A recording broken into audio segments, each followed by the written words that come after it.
Hello everyone. तो पिछले video में हम लोग प्रश्नावली 8.4 को पूरी तरह से कंप्लीट कर दिए थे और इसी के साथ आपका चैप्टर 8 भी अच्छी तरह से कंप्लीट हो गया था। एक भी डाउट आपका नहीं रहा था, जैसा कि आपका कमेंट मिला था हम लोग को। ठीक है, तो आज के वीडियो में हम लोग चैप्टर 9 को शुरू करने जा रहे हैं और प्रश्नावली 9.1 को शुरू कर देंगे। ठीक है, हाइट एंड डिस्टेंस नाम है। इसमें हम लोग त्रिकोणमिति का अनुप्रयोग देखेंगे। एक त्रिकोणमिति जो हम लोग सीखे हैं उसको हम लोग कहाँ लगा सकते हैं रियल लाइफ में। ठीक है, तो वीडियो को कंसिस्टेंसी के साथ में पूरा जरूर देखिएगा। और एक बात, जिसको त्रिकोणमिति नहीं आती है, जो डायरेक्ट इस वीडियो पर आ गए हैं और त्रिकोणमिति नहीं जानते हैं, तो पहले वाला वीडियो बाबू जाके भी जरूर देख लीजिएगा। क्या है कि जब तक आपको त्रिकोणमिति नहीं आएगा तब तक आप उसका अनुप्रयोग नहीं बना पाएंगे। मतलब जब तक आपको जोड़ नहीं आएगा तब तक आप जो है नहीं बता पाएंगे कि भैया 50 रुपया इसके पास है, 100 रुपया उसके पास है, 50 रुपया उसके पास है, टोटल मिला के कितना हुआ। इसके लिए आपको जोड़ आना जरूरी है। ठीक है, तो जब तक जोड़ नहीं सीखेंगे तब तक जोड़ का अनुप्रयोग कैसे देखेंगे। उसी तरह जब तक आप लोग त्रिकोणमिति नहीं सीखिएगा तब तक इसका अनुप्रयोग कैसे जानिएगा। ठीक है, तो इसके लिए आपको त्रिकोणमिति पढ़ना जरूरी है। और एक बात बताते हैं कि ये जो चैप्टर है ना, मतलब ये जो प्रश्नावली है, वैसे एक ही प्रश्नावली है इसमें 9.1, इससे एक क्वेश्चन आपका बोर्ड एग्जाम में रहेगा ही रहेगा, वो भी 5 नंबर में रहेगा। 5 नंबर का 4 क्वेश्चन आपको बनाना आता है, जिसमें से एक रहता है आपका 8.4 प्रश्नावली से और एक आपका 9.1 प्रश्नावली से रहता है। तो एक मतलब 8.4 तो कंप्लीट करवा दिए, अब हम लोग 9.1 को भी कंप्लीट करेंगे। एक भी 5 नंबर वाला क्वेश्चन आपसे नहीं छूटेगा। 5 नंबर क्या, कोनो क्वेश्चन आपसे नहीं छूटेगा बोर्ड एग्जाम में, अगर आप जो है हमारा क्लास अटेंड करते हैं तो। ठीक है, तो चलिए आज का हम लोग अपना वीडियो को शुरू करते हैं। तो देखिए, प्रश्नावली में आपको कुछ ऐसे शब्द मिलेंगे जो आपको समझ में नहीं आएंगे। ठीक है, तो पहले हम लोग उसको समझ लेते हैं। जैसे आपका है दृष्टि रेखा। अभी दृष्टि रेखा क्या होता है, तो मान लीजिए एक चुन्नू मुन्नू यहाँ खड़ा है, चुन्नू मुन्नू यहाँ खड़ा है और उसके सामने में एक ठो क्या है, एक ठो मीनार है। ठीक है, मतलब कि 4 मीनार ने बुर्ज खलीफा मान लीजिए। ठीक है, वैसे जैसा बना। ठीक है, अब हुआ क्या, ये चुन्नू मुन्नू जो है वो बुर्ज खलीफा का शीर्ष पे देख रहा है, एकदम टॉप पे देख रहा है, यहाँ पर देख रहा है। ठीक है, तो यहाँ इसका आँख है प्यारा सा। अब यहाँ से यहाँ को देख रहा है, यहाँ से यहाँ को देख रहा है। तो यहाँ से यहाँ तक जो हम लोग लाइन खींचे ना, इसी को हम लोग बोलते हैं दृष्टि रेखा। मतलब आँख से या जिसको देख रहे हैं उस तक सीधी रेखा जो खींचे वही हुआ दृष्टि रेखा। जैसे मान लीजिए हम ये मार्कर है, मार्कर को देख रहे हैं। ठीक है, तो आँख से यहाँ तक एक इमेजिनरी लाइन बन रहा है, काल्पनिक रेखा, जिसको हम लोग देख तो नहीं सकते हैं लेकिन बन रहा है। तो वो रेखा जो है उसको हम लोग बोलते हैं दृष्टि रेखा। समझ गए, आँख से कोई भी चीज़ को देख रहे हैं वहाँ तक सीधा रेखा खींच दिए, तो इसी को हम लोग क्या बोलते हैं भैया, इसको हम लोग बोलते हैं दृष्टि रेखा। चलिए जी, पहला चीज़ क्लियर है। उसके बाद है क्षैतिज स्तर। अब देखिए, आँख से इसे उठा के देख रहे हैं ना, तो आँख से क्या कीजिए, एक तो सीधा लकीर एकदम जमीन के समांतर खींच दीजिए। ई जमीन है, इसके समांतर एक तो ऐसे करके लकीर खींच दीजिए आँख से, तो ई हो गया क्षैतिज स्तर या क्षैतिज रेखा बोल दीजिए इसको। आँख से जमीन के सीधा सीधी समांतर एक रेखा खींच दीजिए, उसको क्या बोलते हैं, क्षैतिज स्तर या क्षैतिज रेखा। ठीक है, अब देखिए क्षैतिज रेखा भी समझ में आ गया आपको। अब है उन्नयन कोण और अवनमन कोण। जैसे ये आदमी ऊपर दिख रहा है, उन्नयन कोण होता है, जब हम लोग ऊपर देखते हैं तो उन्नयन कोण बनता है, जब हम लोग नीचे देखते हैं तो अवनमन कोण बनता है। जैसे देखिए, ये आदमी ऊपर दिख रहा है तो यहाँ पे बनेगा उन्नयन कोण। क्या बनेगा बाबू, उन्नयन कोण। अब यही अगर होता क्या कि आदमी ऊपर नहीं देख के आदमी इसका जो है यहाँ देखना शुरू कर देता, नीचे देखना शुरू कर देता, तो यहाँ पर बनता अवनमन कोण। क्या बनता, अवनमन कोण। अब एक बात और ध्यान में रखिए, उन्नयन कोण हो चाहे अवनमन कोण हो, दोनों कोण जो बनता है वो क्षैतिज स्तर के साथ में बनता है। जैसे देखिए, ये आपका है क्षैतिज स्तर, तो इसी के साथ में उन्नयन कोण भी बनेगा और इसी के साथ में अवनमन कोण भी बनेगा। देख रहे हैं, इससे सटा हुआ है ना, तो ये चीज़ आपको समझनी है। फिर से एक बार, दृष्टि रेखा क्या होता है, हम कोई भी चीज़ को देख रहे हैं तो आँख से जो यहाँ तक काल्पनिक रेखा खींची हुई है उसको हम लोग बोलते हैं दृष्टि रेखा। ठीक है, अब क्षैतिज स्तर क्या होता है, मान लीजिए हम ऊपर देख रहे हैं लेकिन क्या है, वो जो है वो क्या हो, यहाँ से वहाँ तक जो रेखा खींचे वो क्या हो, दृष्टि रेखा हुआ। लेकिन आँख से जब हम लोग जमीन के समांतर एक रेखा खींच देते हैं तो उसको क्या बोलते हैं, उसको बोलते हैं क्षैतिज स्तर। जैसे इसका जमीन के समांतर रेखा खींचे, क्षैतिज स्तर हो गया। अब दो चीज़ और, उन्नयन कोण और अवनमन कोण। तो उन्नयन कोण क्या होता है, जब हम लोग ऊपर देखते हैं तो दृष्टि रेखा और क्षैतिज रेखा के बीच, क्षैतिज स्तर के बीच में जो कोण बनता है उसको उन्नयन कोण बोलते हैं। और जब हम लोग नीचे देख रहे हैं तो दृष्टि रेखा और क्षैतिज रेखा के बीच में जो कोण बनता है उसको अवनमन कोण बोलते हैं। ठीक है, बस इतना सा चीज़ आपको समझना था। अब हम लोग चलते हैं प्रश्नावली की तरफ। चलिए जी, तो प्रश्नावली 9.1 का पहला क्वेश्चन आपको नज़र आ रहा होगा और किस साल पूछा गया है ये भी नज़र आ रहा होगा। अब मज़े की बात तो ये है कि इसमें एक फिगर भी दे रखा है, जो हमको और सब क्वेश्चन में क्या होता है, अपने फिगर बनाना पड़ेगा, इसमें फिगर दे रखा है। चलिए क्वेश्चन पढ़ते हैं। सर्कस का एक कलाकार 20 मीटर लंबी डोर पर चढ़ रहा है। डोरी की लंबाई कितना है? 20 मीटर। ठीक है, ध्यान रखिएगा अभी फिर सिर्फ, जो अच्छी तरह से तनी हुई है और भूमि पर लगे सीधे लगे खंभे से बंधा हुआ है। समझते हैं, फिगर पहले बनाते हैं। अपने से मान लीजिए फिगर नहीं दिया हुआ था तो कैसे बनाते? तो ऐसे बनाते। देखिए, बोल रहा है कि एगो खंभा ऐसे लगा हुआ है, ठीक है, खंभा की ऊंचाई वगैरह नहीं दे रखा है। अब बोल रहा है इससे एगो जमीन से एक डोरी गया है, इसका शिखर से बंधा हुआ है इस तरह से। एक डोरी इसका शिखर से, शिखर मतलब होता है माथा, मुंडी, सर, उससे बंधा हुआ है। और डोरी का लंबाई भी बोला था शुरू में कि भैया 20 मीटर है, याद है? 20 मीटर लिख दिए, बहुत बढ़िया। अब और बोला जा रहा है बंधा हुआ, यदि भूमि स्तर के साथ डोर द्वारा बनाया गया कोण 30 डिग्री हो। आप बताइए भूमि स्तर कहाँ होगा? क्षैतिज स्तर पढ़े थे ना, उसी को भूमि स्तर बोलते हैं। देखिए यही ना भूमि स्तर, इसके साथ जो बनाया गया कोण है भैया वो है 30 डिग्री। कितना डिग्री है? 30 डिग्री। तो अब आपको बोल रहा है कि खंभा का ऊंचाई ज्ञात करो। खंभा का ऊंचाई मतलब भैया इसको हमको ज्ञात करना है, यही ना खंभा है, इसी की ऊंचाई ज्ञात करनी है। तो इसका हमको ऊंचाई ज्ञात करना है। कैसे ज्ञात करेंगे उसको समझते हैं। एक त्रिभुज का नाम दे दीजिए बाबू, बना तो एक त्रिभुज ही ना, तो इसका नाम दे देते हैं ABC। अब आपको दे क्या क्या रखा है भैया? AC दे रखा है, हमको दे रखा है भैया AC दे रखा है 20 मीटर, और थीटा दे रखा है 30 डिग्री, और पूछ क्या रहा है? AB पूछ रहा है। चलिए अब ये थीटा के हिसाब से देखें तो बाबू आपसे पूछ क्या रहा है? आपसे पूछ रहा है लंब।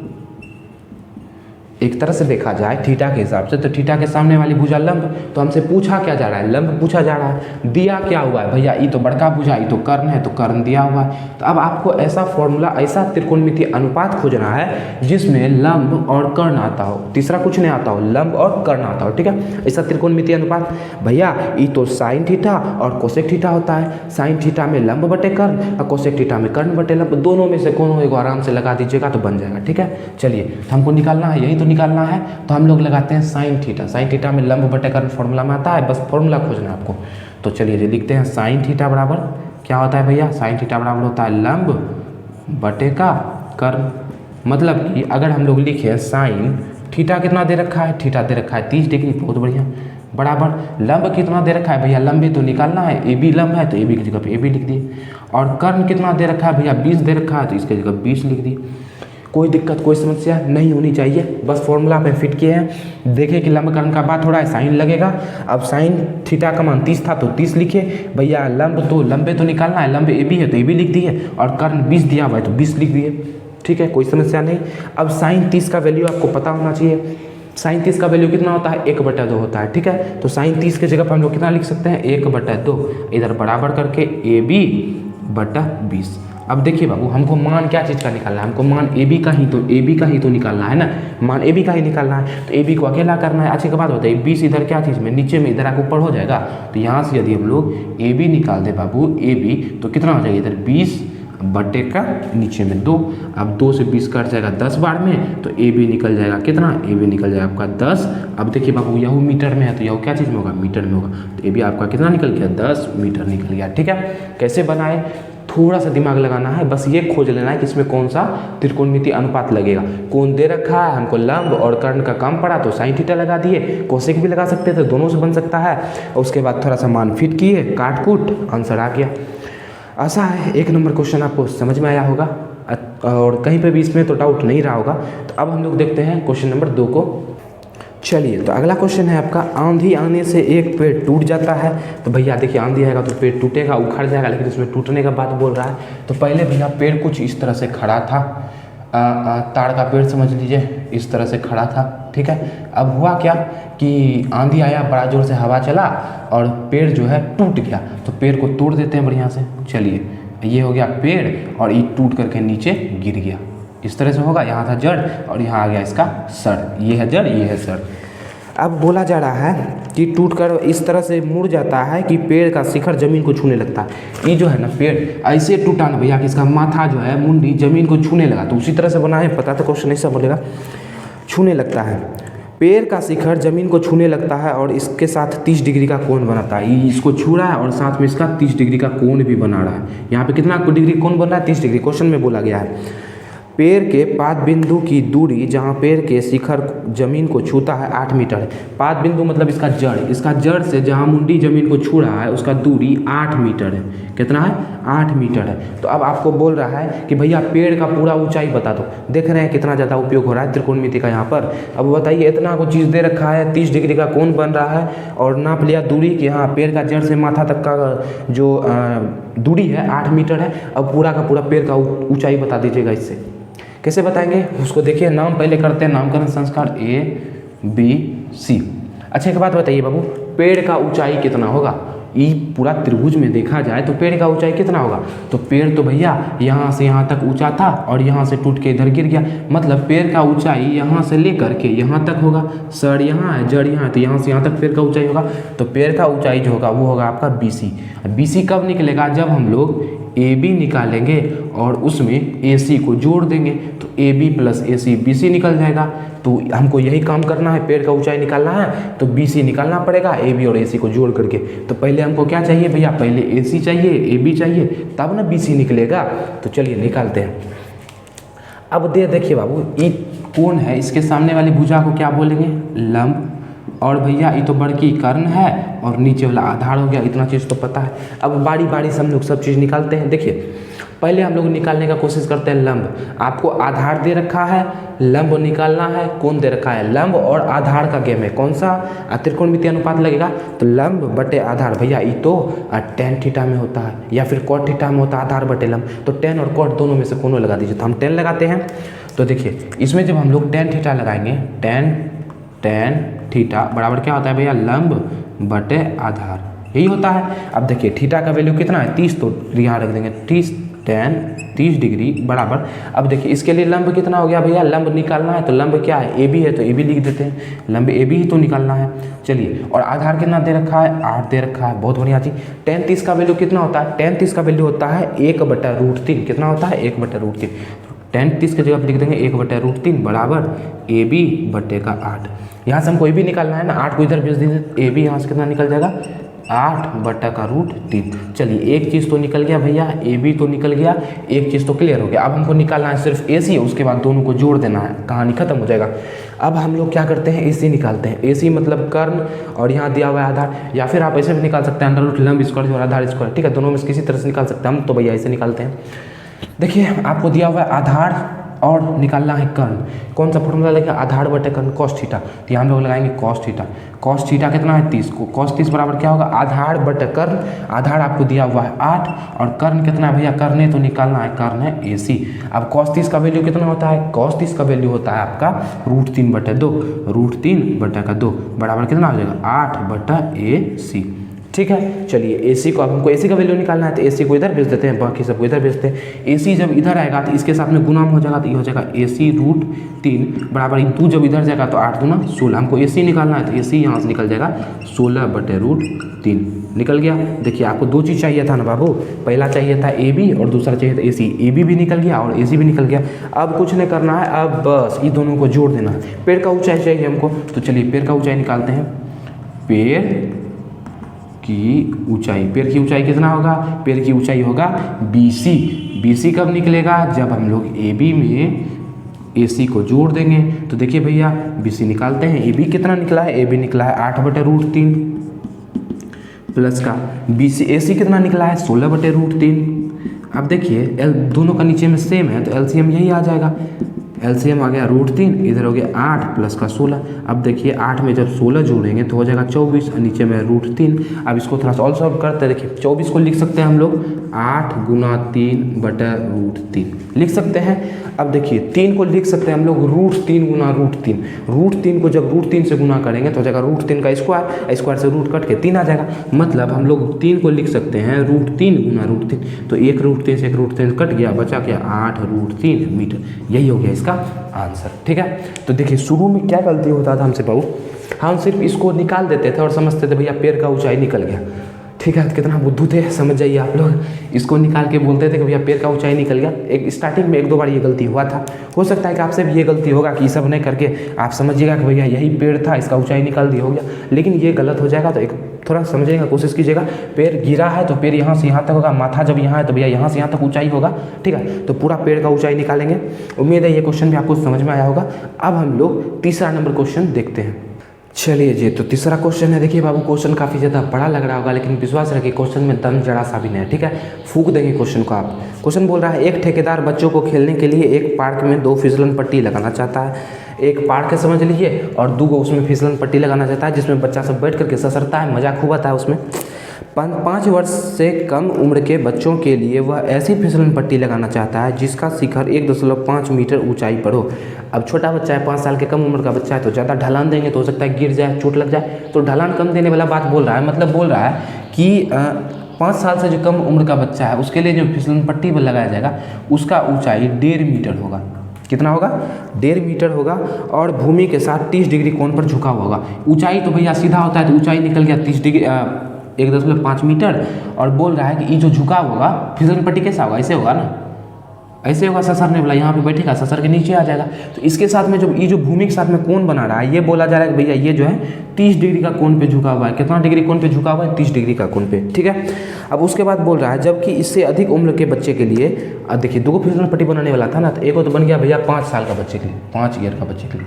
अब 2 फिसलन पट्टी, देखिए इसमें बोला जा रहा है ना 2 फिसलन पट्टी, तो एक और फिसलन पट्टी जो बनाया जा रहा है वो बनाया जा रहा है इससे ज़्यादा साल का बच्चे के लिए। इसकी ऊंचाई बोला भैया कि 3 मीटर है, और ये जो है ज़मीन के साथ में 60 डिग्री का कोण बना रहा है। कितना डिग्री का? 60 डिग्री का। अब आपको बताना है कि भैया ई फिसलन पट्टी का लंबाई कितना होगा और ई फिसलन पट्टी का लंबाई कितना होगा। वैसे उल्टा देख पा रहे हूँ भैया, इसी को छोटा बना दिए तो उसके लिए माफ़ कर दीजिएगा, वैसे ही बड़ा होना चाहिए, ठीक है। तो अब बताना है आपको कि भैया इसका और इसका फिसलन पट्टी मतलब क्या हो, जिस पे बैठ के ससर रहे हैं, कितना लंबा होगा, कितना मज़ा इसमें आएगा, इसमें कितना मज़ा आएगा, ठीक है। तो चलिए निकालते हैं। नाम दे दे पहले ABC, इसका भी नाम दे देते हैं PQR। देखिए भैया थीटा के हिसाब से ये तो हो गया लंब, ये आपको लिखना है कि लंब भाई कर्ण ये सब दर्शाना नहीं है, ठीक है। ये हम आपको समझाने के लिए बता रहे हैं। और फिसलन पट्टी निकालना है, मतलब यहाँ से यहाँ तक निकालना है, तो भैया ये हो गया आपके लिए कर्ण। सेम चीज़ वहाँ भी, ये भी हो गया आपके लिए लंब थीटा के सामने, और ये हो गया आपके लिए कर्ण। तो दोनों में क्या चीज़ निकालना है भैया? दोनों में कर्ण निकालना है। तो देखिए कौन सा फॉर्मूला लगाना चाहिए इसमें, लंब और कर्ण का बात हो रहा है, साइन थीटा लगाना चाहिए।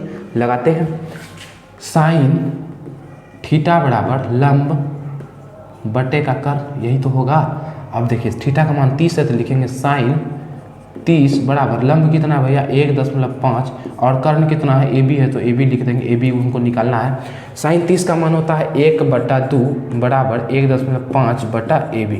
हमको AB निकालना है। देखिए AB 1 से गुना हो जाएगा तो AB हो जाएगा, और 2 इधर जाके 1.5 से गुना हो जाएगा तो 3 हो जाएगा। 15 दूना 30, 1 दशमलव के बाद दशमलव देंगे तो दशमलव के बाद 0 का वैल्यू कोई नहीं होता है, तो AB निकल जाएगा आपका 3 मीटर। तो फिसलन पट्टी कितना निकल गया भैया? 3 मीटर। पहला चीज़ निकल गया। आप दूसरा देखते हैं, दूसरा भी वही लगेगा, इसमें भी साइन ही लगेगा, लंब और कर्ण का बात हो रहा है, तो लगाएंगे साइन थीटा बराबर लंब बटा कर्ण, सेम चीज़ लंब बटा कर्ण। चलिए थीटा का मान है 60, तो लिखेंगे 60 साइन 60 बराबर लंब कितना दिया हुआ है 3, और कर्ण तो भैया निकालना है, तो PQ है तो PQ लिख दो। अब साइन 60 का मान कितना होता है? √3 बटा का 2 बराबर 3 बटा PQ। अब देखिए हमको PQ का मान निकालना है ना, PQ को इधर भेज दीजिए, 2 को कोना कोनी गुना कर दीजिए। चलिए तो PQ जब √3 से गुना हो जाएगा तो हो जाएगा PQ √3 बराबर, ये 2 इधर है, इधर आके गुना होगा तो हो जाएगा 3 गुना 2 6, ठीक है। चलिए तो अब यहाँ से हम लोग को PQ निकालना है, PQ कितना निकल जाएगा 3 दूना 6, इधर गुना और इधर का भाग में √3। अब हम लोग जैसे पिछले क्वेश्चन में किए थे उसी तरह इसमें भी करेंगे। 6 को लिख सकते हैं 2 गुना 3।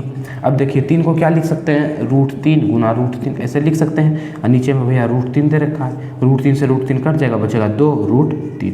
तो यही हो गया इसका आंसर। इतना मीटर जो है इसका ऊंचाई निकल जाएगा, और ये वाला फिसलन पट्टी का ऊंचाई 3 मीटर निकल जाएगा, ठीक है। तो हमको तो लगता है भैया ये क्वेश्चन भी आपको समझ में आया होगा। अलग अलग क्वेश्चन है, और आप पैटर्न समझ पा रहे होंगे कि किस तरह से हम लोग क्वेश्चन को कर रहे हैं। 2 चीज़ दिया हुआ है, एक कोण दिया हुआ है, तो किस तरह से हम लोग एक चीज़ के बदला दूसरा चीज़ निकाल पा रहे हैं, आप लोग समझ सकते होंगे, ठीक है। तो चलिए अब हम लोग चलते हैं क्वेश्चन नंबर 4 की तरफ। चलिए तो आपका अगला क्वेश्चन में बोला जा रहा है कि भूमि के एक बिंदु से जो मीनार के पाद बिंदु से 30 मीटर की दूरी पर है। एक पहले मीनार का बात हो रहा है, तो भैया मीनार बना लेते हैं। मीनार मतलब ऊंचा भवन समझ लीजिए, एक मीनार बना लिए। चलिए अब बोल रहा है इससे इसके पाद बिंदु मतलब होता है इसका जड़, ठीक है, जहाँ पे ज़मीन को छूता है, जहाँ पे ज़मीन में ई लगा हुआ है, ठीक है, तो वह इसका पाद बिंदु। अब बोला जा रहा है कि इससे एक बिंदु से 30 मीटर की दूरी पर है, ठीक है। अब इससे एगो 30 मतलब एगो बिंदु है, वहाँ से ही 30 मीटर का दूरी पे पड़ रहा है, यहाँ से कितना मीटर का दूरी पे है, 30 मीटर का दूरी पे है। जो मीनार के शिखर के देखिए फिर से पढ़ते क्वेश्चन, भूमि के एक बिंदु जो मीनार के पाद बिंदु से 30 मीटर की दूरी पर है, मीनार के शिखर का उन्नयन कोण 30 डिग्री है। देखिए यहाँ से यहाँ तक 30 मीटर की दूरी पर, और बोल रहा है यहाँ से मीनार के शिखर का उन्नयन कोण मतलब उठने वाला कोण, ऐसे देखने वाला कोण कितना है, 30 डिग्री है भैया, 30 डिग्री बोला जा रहा है। तो अब बताया जा रहा है आपको भैया आप मीनार का ऊँचाई निकाल दीजिए, ठीक है। तो देखिए आप अनुमान लगा सकते हैं भैया कि कोई घर है, आप यहाँ पे खड़े हैं, यहाँ से घर का दूरी कुछ है। अब कोण आप देख लीजिएगा उसका, जब छत को देख रहे हैं तो कितना डिग्री का कोण बन रहा है, तो बताइए आप उसका ऊंचाई बता दीजिएगा। कितना आसान है त्रिकोणमिति से भवन का ऊंचाई बताना, दूरी निकाल देना, कितना आसान है। चलिए जी, तो इसको भी सॉल्व करते हैं। नामकरण संस्कार ABC। अब देख पा रहे होंगे भैया कोण के लिए ये जो है आधार है, ठीक है, और निकालना क्या है भैया, सीधे सामने वाला मतलब लंब हमको निकालना है। तो आप ही बताइए भैया लंब निकालना है, आधार लंब वाला कौन सा अनुपात है, तो tan थीटा है, तो इसमें कौन लगेगा, tan थीटा लगेगा, तो यहाँ लगा देंगे tan थीटा का मान है 30, तो tan 30 डिग्री बराबर। अब देखिए बाबू tan थीटा बराबर लंब बटे कर्ण होता है, लंब बटे आधार होता है कि नहीं, लंब आपका AB है तो लंब की जगह पे AB लिखेंगे, और आधार कितना दिया हुआ है 30 है, तो आधार की जगह पे हम लोग 30 लिख देंगे।